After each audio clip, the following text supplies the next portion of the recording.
Okay, so in this video, what I want to do is attempt to break down the squat for you. Now, there are a lot of different ways this can be done, and I'm going to show you how I learned and what has worked well for me over the last 30 years. A couple things I want to point out. The way you set up the height of the bar is your armpit should be right at your hook or whatever you're attaching the bar to when you start and finish. So right at your armpit. And then I have a plumb line here on the side because this is what I want to show you how the bar should be traveling. This is a big part of what goes wrong with people squatting is they're not traveling in a linear motion. They're moving forward like this. So this plumb line is going to demonstrate that for you. So for the purpose of demonstration, I'm going to be facing out from the squat rack. Normally you want to be facing in this way, but I want to show you this way so I can explain what's going on. There's two ways you can put the bar. You can do high bar like this, or low bar like that. I like this. The bar is in my rhomboids, right in there. I want to make this mark on my knee, right here. So this mark on my knee should always be traveling over my second toe.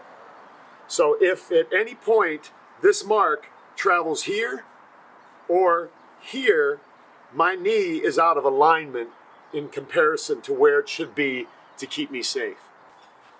Okay, so you're going to unrack the bar, stepping out and away from the squat rack. Toes are pointed out to about 30 degrees. And your knees are aligned over your toe with that line.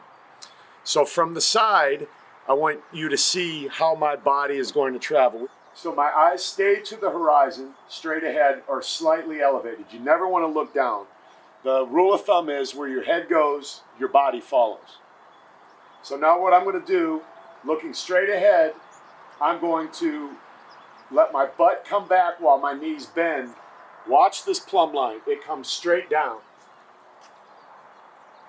And then it comes straight back up.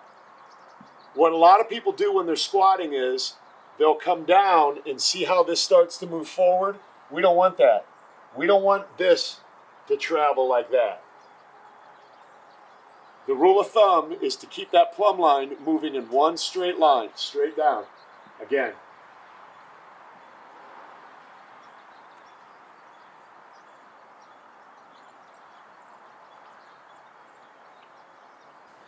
So back to this mark on my knee.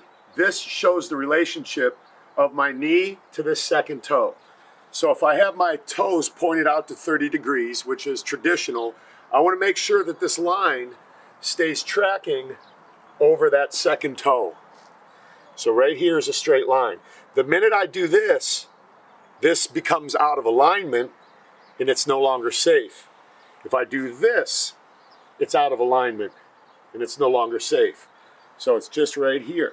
So regardless of where your toes are pointed, this relationship always stays the same.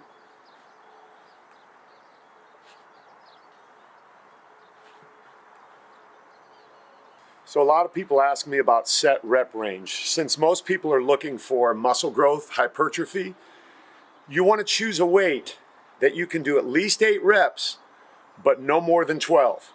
So if I put a 45 and a 45, I should be able to, with that proper form, do 8 reps.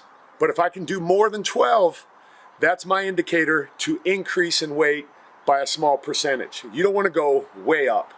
So if I went from 135, I might go to 155 if I can do easily more than 12. So that's my gauge, from 8 to 12 repetitions for hypertrophy.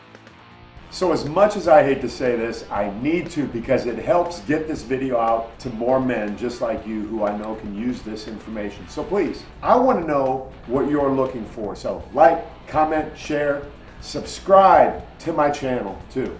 Make it a great day.